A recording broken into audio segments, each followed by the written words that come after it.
부족하고 연약하고 한없는 허물이 많이 있지만 그러나 하나님은 항상 변함없는 사랑으로 또 긍휼하신 은총으로 우리를 붙들어 주시고 우리를 지켜주시고 또 우리의 모든 필요를 채워주셔서 오늘 거룩한 주일 하나님께 나와 하나님께 예배할 수 있게 하심을 진심으로 감사를 드립니다. 이 시간 마음을 다하여 정성을 다하여 뜻을 다하여 전심으로 하나님께 예배 올려드리게 하여 주옵시고 우리의 올려드리는 예배를 하나님이 받으시고 예배하는 자들에게 오늘도 하늘문을 여시고 하나님의 크신 은혜 성령의 기름 부으심 있게 해 주시옵소서. 그냥 왔다가 그냥 가는 자 없게 해 주시옵소서. 이 시간 하나님께 귀한 헌금을 올려드립니다. 올려드린 손길마다 하나님이 복을 주시되 신혼신에 건강하게 하시고 가정에 우환이 없게 하여 주옵시고 또 행여나 연약한 몸이 있다고 하면 하나님이 치유의 광선을 발하여 주시어서 깨끗하게 고침받게 하시는 귀한 복이 있게 해 주옵소서. 지나간 날보다 앞으로 남은 날 하나님께로부터 받은 은혜와 축복의 증거 더 많이 증명되게 하여 주옵시고 앞으로 남은 날이 더 축복의 통로들이 되게 해 주시옵소서. 교회를 사랑하며 또 섬기며 헌신하는 귀한 성도들 있사오니 하나님이 축복하여 주시어서 그들의 수고와 그들의 헌신과 그들의 봉사가 헛되지 않도록 남은 삶 속에 생활 속에 하나님이 물질로 또 필요한 것 이상으로 넘치도록 하나님이 채워주심이 있게 해 주시옵소서. 이 시간 말씀을 함께 나누고자 합니다. 듣는 자들의 마음 심령을 성령님이 주장하여 주시고 예배의 일체를 악한 영 방해하지 못하도록 하나님이 역사하여 주옵소서. 예배의 일체를 하나님께 의탁하옵고 예수님의 이름으로 축복하며 기도하옵나이다. 아멘. 금년 한 해 마무리는 어떻게 하자 그랬어요?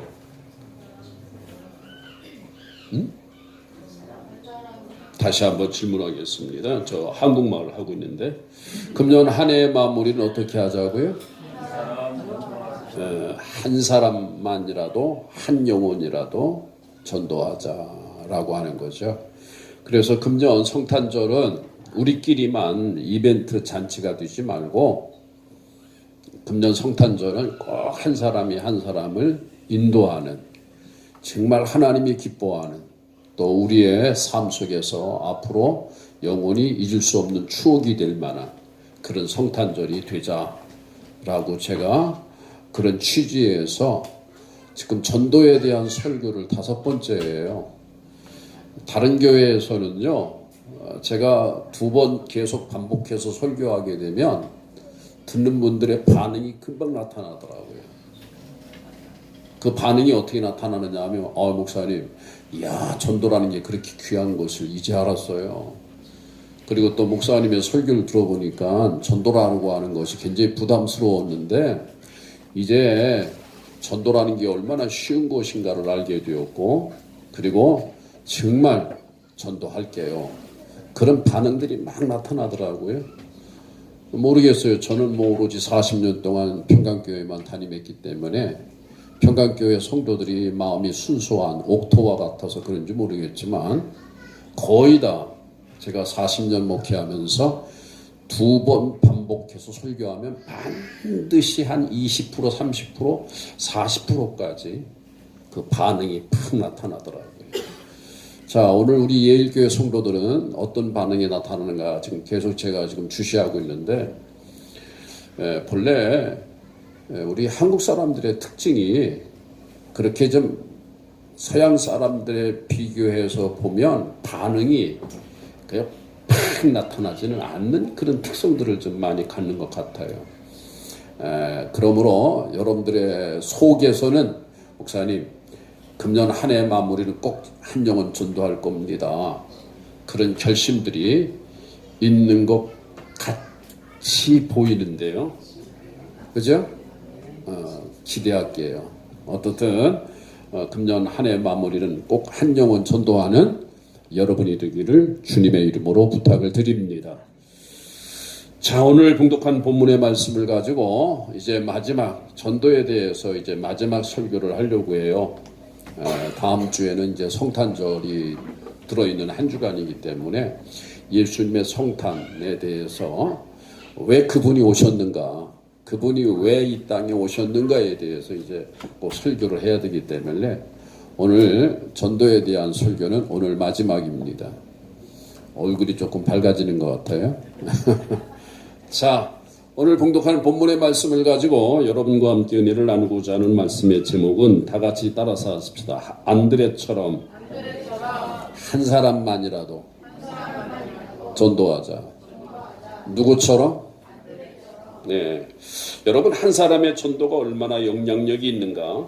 동시에 기독교 역사상 한 사람의 전도가 엄청난 새 역사의 지평을 열어가는 몇 가지 실례를 말씀드리고자 합니다. 먼저 사진을 보시면 알겠지만 우리나라 백령도라고 하는 섬이 있죠. 백령도 아세요? 그 백령도라고 하는 그 작은 섬, 지금 교회 사진이 보입니다마는 주민이 약 5천 명이 살고 있어요. 그 중에 교회를 다니시는 분들이 90%예요. 좀 놀래라. 몇 퍼센트라고요? 90%입니다. 그러므로 백령도에는요, 절이 없어요. 천주교 딱 하나만 있어요. 14개의 마을이 있는데 백령도에는요.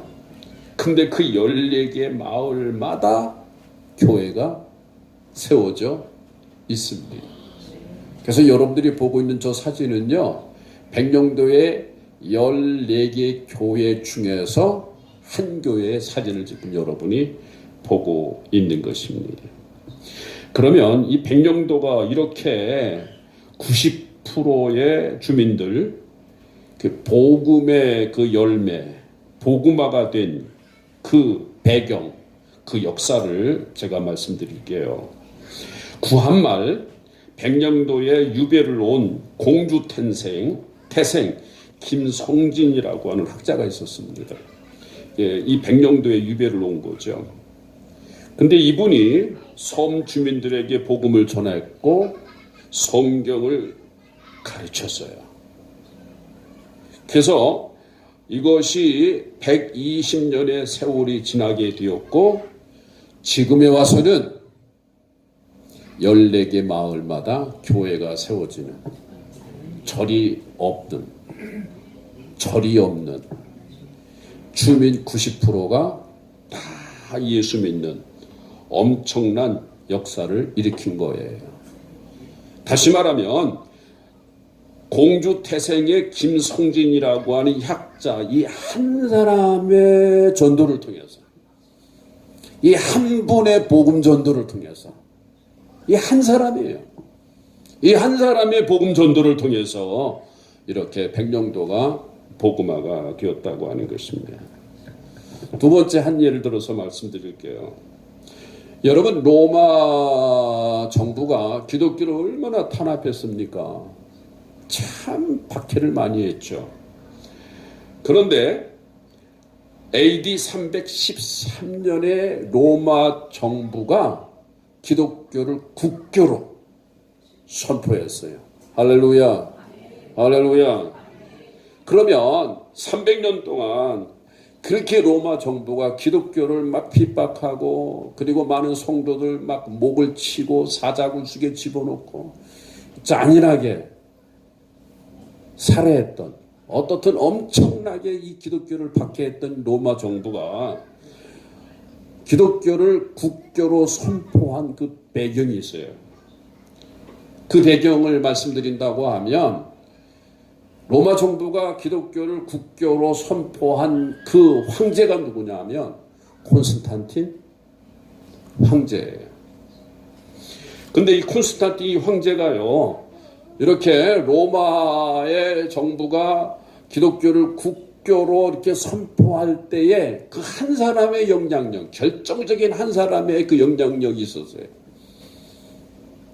그 한 사람의 영향력이 누구였느냐 하면 콘스탄틴 황제의 어머니, 헬레나라고 하는 어머니.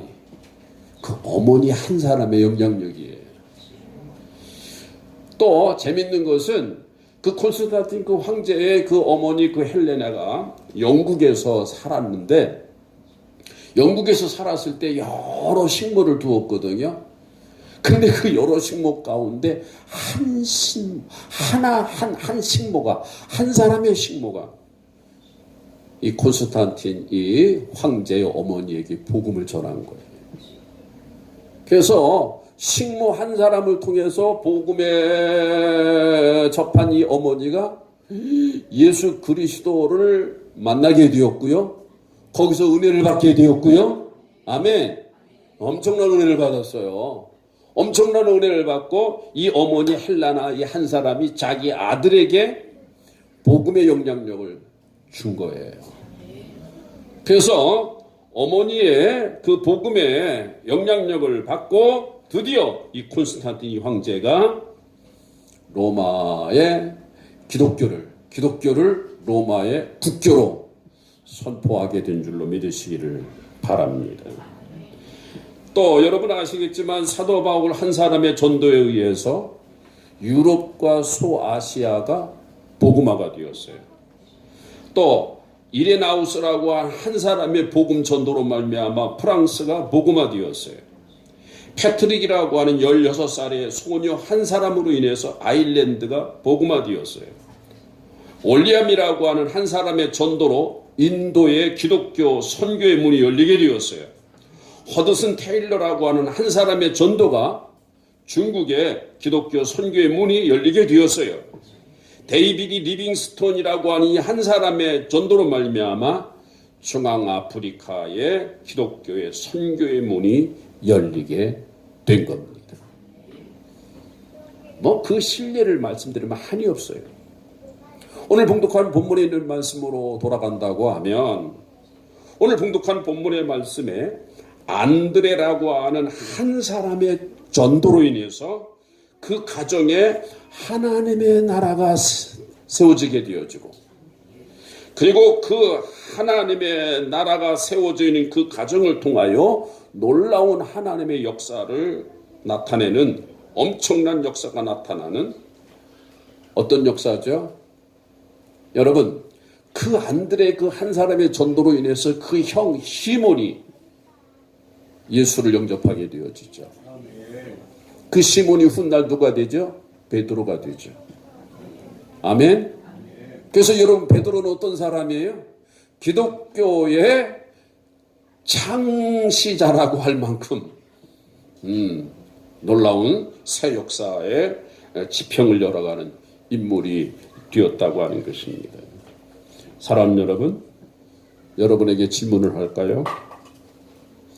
오늘 우리는 한 사람의 전도, 이걸 소홀히 생각해요. 우리는 이 한 사람의 전도 무관심하게 생각해요. 그래서 오늘 우리는 한 사람에게 복음 전하는 거 그냥 소홀히 여기고 무관심 여기고 그렇지는 않나요? 오늘 이 시간 제 설교를 잘 들으시고, 한 사람의 전도가 얼마나 귀한 것인가, 한 사람의 전도가 얼마나 소중한 것인가, 그리고 이 한 사람의 전도를 통해서 하나님께서 얼마나 강력한 역사를 일으키는가, 여러분들이 잘 새겨 들으시고요. 이제부터는 여러분들이 한 사람에 대한 전도 소홀히 여기지 마시고요. 무관심하지 마시고요. 다 같이 따라서 합시다. 안드레처럼. 누구처럼? 안드레처럼 한 사람 전도에 최선을 다하는, 한 사람 전도에 좀 최선을 다하는 여러분이 되기를 주님의 이름으로 축복합니다. 자, 그러면 이 안드레는 자기 형 베드로를 어떤 방법으로 전도했는가, 우리 한번 살펴보고자 합니다. 오늘 봉독해드린 본문에 있는 말씀을 보면 이 안드레가 자기 형 시몬에게 전도한 그 방법, 세 가지 방법을 우리가 알 수가 있는데요. 그 세 가지 방법을 여러분들이 잘 들으시고 여러분들이 전도에 쉽게 적용할 수 있는 문제니까 잘 들으시기를 바랍니다. 자, 그러면 이 동생, 이 안드레는 형 베드로를 어떻게 전도했는가? 첫 번째, 자발적으로 찾아가는 전도를 했어요. 따라서 합시다. 자발적으로 찾아가는 전도. 자, 우리 확인할까요? 41절 다 같이 읽겠습니다. 시작. 그가 먼저 자기 형제 시몬을 찾아 말하되. 다시 한번 읽겠어요. 시작. 그가 먼저 자기 형제 시몬을 찾아 말하되. 그렇게 되어 있죠. 조금 더 설명을 한다고 하면 여러분, 이 안드레와 이 시몬은 이미도 말씀드렸지만 한 형제예요. 안드레가 동생이고 시몬이 형이에요. 그리고 이 두 사람의 직업은 뭘까요? 갈릴리 바다에서 고기를 잡는 어부였어요. 그런데 이 두 사람 중에서 이 동생 안드레가 종교에 대한 관심이 굉장히 많은 사람이에요. 그렇기 때문에 이 안드레라고 하는 사람은 예수님보다 먼저 온 세례 요한을 알게 되었고, 워낙 종교에 대해서 관심이 많은 이 안드레는 세례 요한을 만나게 되었고, 그리고 그분을 만남으로 인해서 말씀을 듣는 가운데서 그 사람 존경하게 되었고, 그리고 그 사람의 교훈을 많이 받게 되었고, 그 사람을 많이 따르게 되었던 거예요.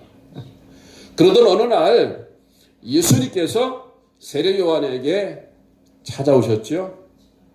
세례 요한은 자기에게 찾아오시는 예수님을 보고 그 안드레, 자기를 따르는 제자들에게 이렇게 설명을 합니다. 뭐라고 설명하죠? 보라, 세상 죄를 지고 가는 하나님의 어린 양이다 라고 그렇게 예수님을 향해서 말씀을 했어요. 그러면서 자기를 따르는 제자들을 가리켜서 나를 따르지 말고 저분을 따르라. 저분을 따라야 된다. 그런 내용으로 이제 말씀을 했던 거죠. 그래서 요한을 따랐던 그 많은 사람들이 이제 돌이켜서 누구를 따르게 되는 거죠? 예수를 따르게 되는 건데, 그 중에 이 안드레도 요한의 말을 듣고 이제는 예수님을 따르게 된 거예요. 그래서 예수님과 이제 만남을 갖게 되었고, 그리고 예수님의 말씀을 듣게 되었고, 그리고 거기서 그는 은혜를 받게 되었고, 은혜를 받은 이 안드레는 자발적으로 누구에게 찾아간 거예요? 자발적으로 전도의 대상 제1호가 누구였어요? 자기 형 시몬이었다고 하는 거예요. 다시 말하면 이 안드레가 예수님을 따라갔고, 그리고 예수님께서 이 안드레에게 계속 말씀을 나누는 가운데서 예수님께서 안드레에게 야, 너 전도해. 너만 나를 따르면 안 되잖아. 너 형 있잖아. 네 형 시몬이잖아. 그 사람한테 전도해야 된다. 빨리 해. 빨리 해. 뭐 예수님께서 막 이 안드레에게 전도하라 막 강요하고 달달달 들들들들 볶아가지고, 그래서 이 안드레가 마지못해서 할 수 없어서 이 안드레가 자기 형 시몬에게 형 우리 예수님께 나가자. 그게 아니라는 거죠. 그게 아니에요. 예수님께서 이 안드레에게 전도하라 막 강요하고 부담 주고 그런 적 없어요.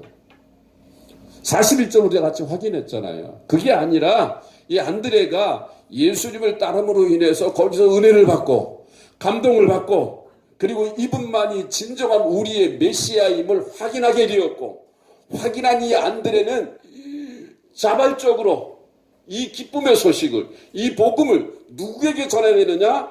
내 전도의 대상 제1호가 누구냐? 내 가족, 내 형 시몬이다. 그렇게 결단을 하고 그러고 난 다음에 이 안드레는 시몬 자기 형에게 자발적으로 찾아간 거예요. 자발적으로. 이게 바로 안드레식 전도의 방법이라고 하는 겁니다. 이게 안드레식 전도의 비결이에요. 여러분, 우리가 성경을 보면 하나님은 어떤 사람의 성격, 사람마다 다 성격이 다 다르잖아요. 그런데 그 다른 그 여러 가지 그 다양한 성격 가운데 하나님이 제일 사용하기 좋아하시는 성격, 어떤 성격인 줄 아세요?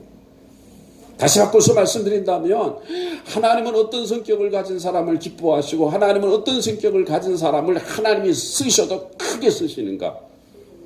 우리가 생각해 볼 필요가 있다고 생각해요. 왜냐하면 이걸 한번 생각해 보면서 이걸 깨달으면 내 성격도 좀 고쳐야 되겠구나.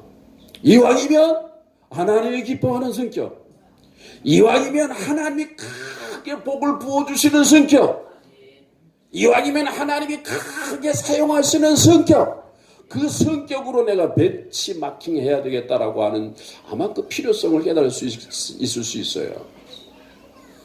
왜냐하면 지난번에 제가 말씀드렸죠. 저도 굉장히 성격이 예수 믿고 은혜 받기 전에 소심했다 그랬죠. 제 별명이 뭐라고 그랬어요? 아시죠? 그런데 성경을 읽다가 오늘 특별히 본문에 있는 말씀은 안드레를 이 말씀을 읽다가 와, 하나님은 다양한 성격 중에서 이런 성격을 가진 사람을 좋아하시는구나. 그리고 하나님이 이런 성격을 가진 사람을 하나님이 크게 쓰시는구나. 그리고 하나님이 이런 성격을 가진 사람에게 하나님이 복을 주시는구나. 그렇다면 내 이 소심한 성격을 내가 버려야 되겠구나. 하나님이 기뻐하는 성격, 하나님이 쓰시는 성격, 하나님이 크게 축복으로 하나님이 통로로 사용하시는 성격으로 내가 벤치마킹 해야 되겠구나라고 하는 깨달음이 있었거든요. 그리고 또 그렇게 노력을 했거든요. 자, 그러면 하나님은 어떤 성격을 가진 사람을 기뻐하실까? 또 어떤 성격을 가진 사람을 하나님은 쓰실까? 자, 오늘 봉독한 본문에 있는 말씀을 보면 안드레와 같은 성격이에요. 이미도 조금 전에 제가 약간 다루었습니다만 이 안드레라고 하는 사람은요 굉장히 계획적이고 무계획은 아니에요. 굉장히 계획적이면서 그러면서 적극적 소극적이 아니라 적극적 그래서 적극적으로 문제를 찾아서 그걸 해결하고 그걸 실행하는 사람이에요. 오늘 제가 조금 이제 소극적, 적극적, 소극적 이제 말이 좀 나올 수 있어요. 옛날 시골의 어느 교회 목사님이 설교할 때 소극적으로 하지 말고 적극적으로 하고 적극적으로 신앙생활하고 소극적, 적극적 이걸 계속 강조했더니 어떤 노인의 집사님이 예배 끝나고 난 다음에 집에 왔나 봐요. 제 아들이 엄마 오늘 목사님 말씀 가운데서 은혜 받는 게 뭐야 그랬더니 몰라 그냥 속꼭지 적꼭지 소극지 이렇게. 자, 그러면 여러분 자 보세요. 자, 이 안드레의 성격 이와 같은 성격이라고 하는 것을 우리가 성경에서 확인할 수 있는데 한번 확인해 볼까요? 여러분 베세다 들판에서 물고기 2마리 그리고 보리떡 5개로 5,000명을 먹이고도 12바구니를 거둔 예수님의 놀라운 기적의 사건 기억나십니까? 그걸 믿으십니까? 이 기적을 오병이어의 기적이라고 그러죠. 자, 그런데 그 베세다 그 들판에 남자만 5,000명이니까 그 이상의 숫자죠. 엄청난 많은 사람들이 이제 모여가지고 예수님의 말씀을 듣고 있었는데 그런데 이제 저녁 때가 된 거죠. 그래서 예수님께서는 제자 필립에게 이런 질문을 내세요. 어떤 질문을 하셨냐면 어디서 떡을 사서 이 사람들을 먹게 할 수 있을까라고 질문을 했어요. 그런데 필립이 이렇게 대답을 하죠. 각 사람에게 조금씩 아주 조금씩 먹여줘도 이 사람들을 다 먹일 수는 없습니다. 풍족하게 먹이려면 200데나리온의 떡이 더 있어야 합니다. 그렇게 말을 하죠. 그러니까 이 안드레라고 하는 사람은 이 베세대 들판에서 이 많은 사람들에게 음식을 먹이는데 어떻게 먹여야 되는 거에 대한 고민만 하고 걱정만 하고 머리로 계산만 하고 그냥 이렇게 그냥 머리로만 계속 계산하고 그냥 걱정만 하고 고민만 하고 걱정하는 그런 스타일, 그런 성격이에요. 그러나 이 안드레는 그러질 않았어요. 다시 말하면 이 안드레는 빌립과 달라요. 어떻게 다르죠?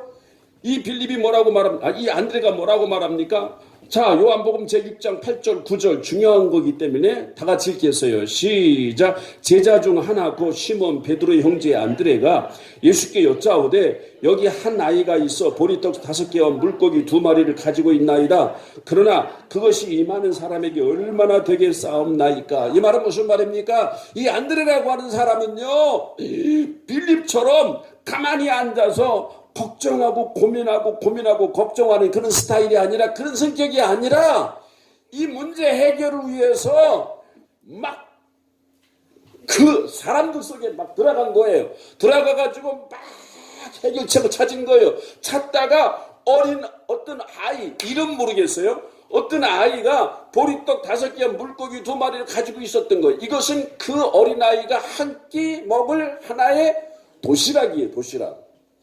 그러니까 이 안드레는 예수님께 보고하기를 여기 이렇게 물고기 2마리 보리떡 5개가 있습니다 라고 보고를 한 거예요. 그때 예수님께서 그걸 가져와라. 그리고 예수님께서 그걸 받으시고 하늘을 우러러 축사하시고 제자들에게 나눠주라. 그래서 제자들이 그걸 나눠줄 때에 오병이어 역사의 기적이 일어난 줄로 믿으시면 아멘 하시기를 바랍니다. 그러니까는 다시 반복해서 다시 한번 강조하지만 이 빌립은 어떤 스타일, 어떤 성격이에요? 문제를 해결하기 이전에, 찾아서 해결하기 이전에 그걸 가지고 고민하고 걱정하는 스타일이에요. 그러나 이 안드레는 그게 아니라 고민하고 앉아서 걱정하는 스타일이 아니라 문제 속에 뛰어들어가 그 문제를 해결하려고 하는 적극적으로, 문제를 찾아 해결하려고 하는 적극적인 그런 스타일, 그런 성격이란 말이에요. 그러니까 하나님은 오병이어 역사의 기적을 빌립을 통해서 역사하신 것이 아니라 누구를 통해서 역사하신 거라고요? 안드레를 통해서 역사하시게 된 겁니다. 그러니까 다시 한번 말씀드린다고 하면 이 안드레라고 하는 사람은요, 굶주린 사람들의 모습이 안타까워. 그래서 할 수 없어. 그래서 그 방법을 찾아내서 그걸 해결하려고 하는 적극적인 모습이었어요. 계획적인 모습, 능동적이고 적극적인 그런 모습, 그런 성격이 바로 안드레의 성격이라는 거죠. 전도도 오늘 우리는 누구한테 할까? 어떤 사람한테 할까? 이 사람은 안 될 것 같고, 이 사람은 안 믿어. 이렇게 자꾸만 머리로 계산하고 막 그렇게 잔머리 굴리고 자꾸만 이렇게 근심하고 걱정, 그게 아니에요. 본래 예수님은 제자들에게 전도의 방법을 가르칠 때 뭐라 그랬어요?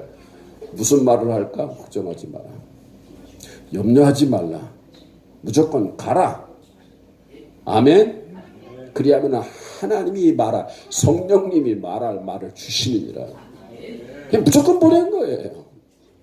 그러니까 마찬가지로 전도라고 하는 것은요, 오늘 우리는 안드레식 전도 대상을 딱 기도하는 가운데서 기도하면 누군가가 딱 그 영상이 떠오를 거예요.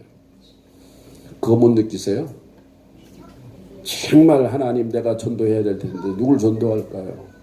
고민하시고 그리고 계속 기도하시면 누군가가 내가 전도할 대상자가 막 그 마음에 감동이 오는데, 그런 거 못 느끼셨어요? 그걸 느끼셔야 돼요. 그 감동이 와요. 그 감동이 오면 그 사람 믿을까 안 믿을까, 내 말에 대해서 어떻게 반응할까, 안 받을 텐데, 그러지 마세요. 그 영혼을 불쌍히 여기고, 그리고 안드레처럼 무조건 자발적으로 강요에 의해서 찾아간 것이 아니라 성령의 역사하심, 감동하심에 의하여 찾아가세요. 아멘. 이것이 바로 안드레식 전도라고 하는 거예요. 두 번째로 이 안드레는요 어떻게 전도했을까? 두 번째 방법 우리가 한번 생각해 본다고 하면 다 같이 따라서 하시겠습니다. 자기가 만난 예수를 소개합니다. 다시 말하면 자, 이 안드레는요 자기 형 시몬에게 찾아가서 뭐라고 말을 하죠? 그 내용, 그 말하는 내용을 어떤 내용인가 우리 한번 확인할 거예요. 다 같이 우리 41절 다 같이 하반절 읽겠습니다. 41절 다 같이 읽겠어요. 시작. 그가 다 같이 춤서부터 시작. 그가 먼저 자기 형제 시몬을 찾아 말하되 따라서 합시다. 우리가 누구를 만났다? 바로 그게 안드레가 말한 전도의 핵심이에요.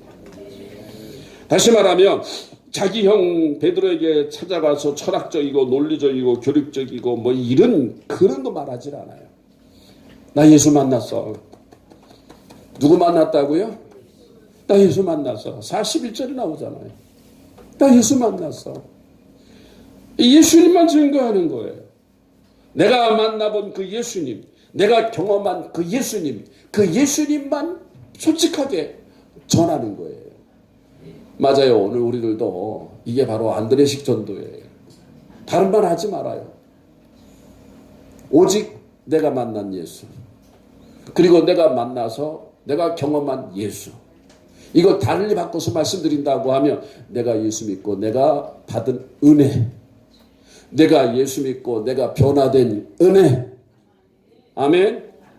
더 자세히 말씀드린다고 하면 내가 예수 믿기 전에는 내가 불면증에 달렸는데 신경성 내가 우울증에 있었는데 그래서 아주 힘들었는데 근데 예수 믿고 난 다음부터는 내가 은혜 받고 난 다음에는 이 불면증이 사라지고 신경증 우울증이 사라지게 되어지고 그리고 내가 예수 믿고 내가 은혜 받고 난 다음에는 세상을 살다 보면 만만치 않은 일들이 근심 걱정 많이 있지만 그러나 믿음으로 이 모든 것들을 털어버리니까 얼마나 내가 영적으로 평안한지 이런 것들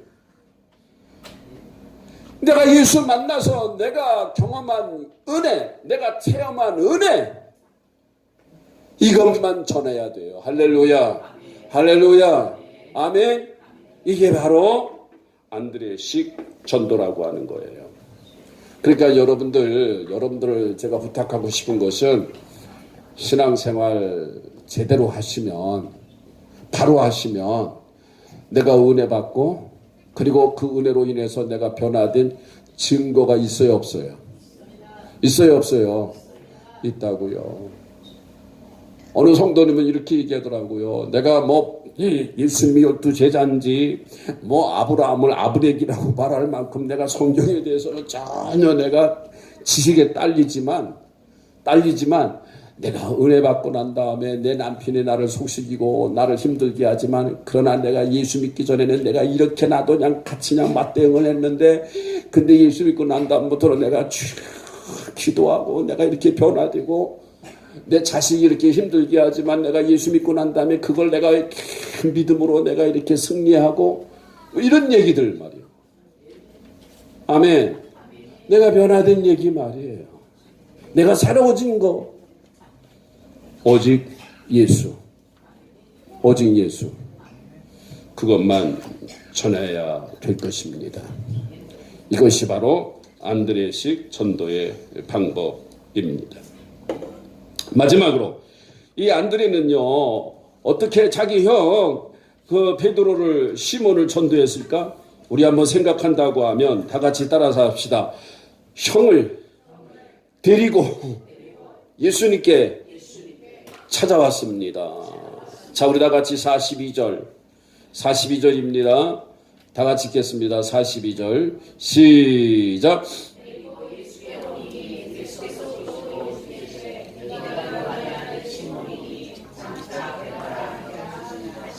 자, 따라서 합시다. 데리고 누구를 데리고?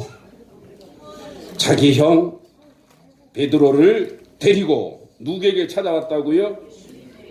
예수님께 찾아온 거예요. 예? 이게 바로 안드레가 자기 형 베드로를 전도한 아주 중요한 방법입니다. 여러분, 전도의 가장 클라이막스는 뭔지 아세요? 데리고 오는 거예요. 다시 한번 따라서 합시다. 초청하는 거. 아멘. 자, 여러분, 우리가 창세기 보면 하나님께서 소돔과 고모라 성을 멸망시키려고 작정하셨어요. 그래서 하나님은 드디어 이 소돔과 고모라 성을 하나님이 유황불로 멸망시키는데, 그때 그 소돔과 고모라 성에 누가 살고 있었어요? 아브라함의 조카 롯의 식구가 살고 있었죠.